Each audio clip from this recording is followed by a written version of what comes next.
Salut toată lumea, astăzi vom face un nou episod în care o să vă arăt brawlerii mei.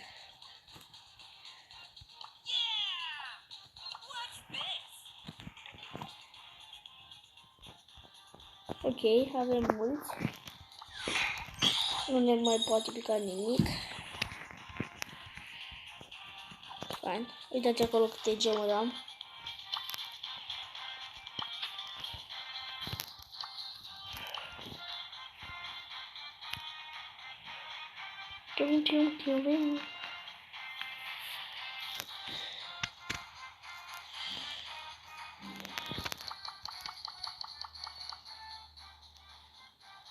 Ok.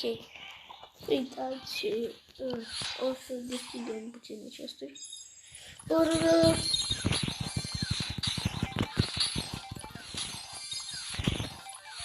Nu ne poate pica nimic, fiindcă, na. Hai să băgăm un meci cu Colt sau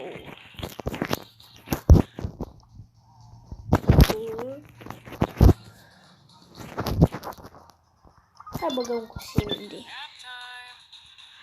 Ok, ne luăm aceasta, nu aceasta, lăsăm pe asta. Ok.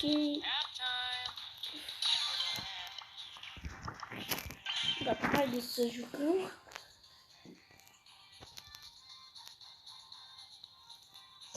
Doamne, trebuia să dau în fin, hai că poate dacă merge, auzi și la mine. Nu știu ce faceți voi acum. Da. Acum stau.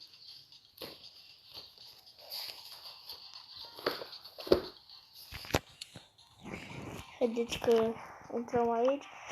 Este un mod de joc de pe Happy Mod, vă recomand. Dacă nu aveți brawler și nu știți să jucați prea bine, instalați-vă acesta. Și nu uitați să dați like și nu uitați să vă instalați jocul ăsta.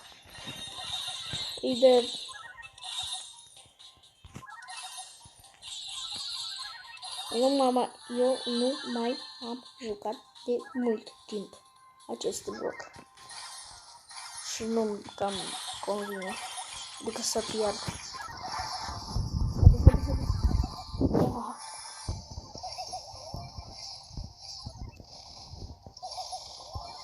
Mersi. Sau asta. În fine, am murit, dar nu contează asta. Contează să vă instalați asta, adică, da, cine?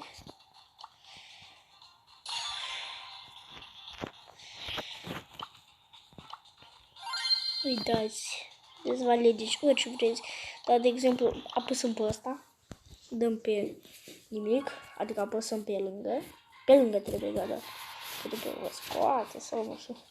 Și uitați, eu am apăsat eu am deja astea și nu mai mă poate da de la început. Dar dacă vă place,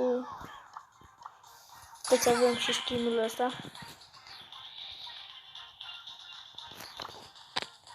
Putem face mituri și legende din Brawl. Ok.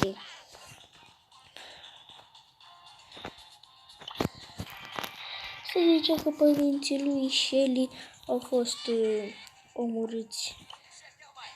Da, morți. Omorâți de... nu știu ce o să vă zic. Dacă o să vă zic, hai că zic. De... Bull. Da, de Bull. Era familia lui Bull, fiindcă știți că Bull nu este așa de puternic ca Shelly. Și și-au vrut să-l omoare și doar o fată mai mică a scăpat. Și aceea este Shelly. Și sunt afară, am ieșit afară. Ok, hai că stau așa. Nu. Așa. Dacă mai vreți episoade, nu uitați să vă abonați, să dați like și ăsta a fost. n-am semnal. Dar ăsta a fost episodul de azi. Uitați să vă abonați, să dați like. Eu am fost David. Stați un pic.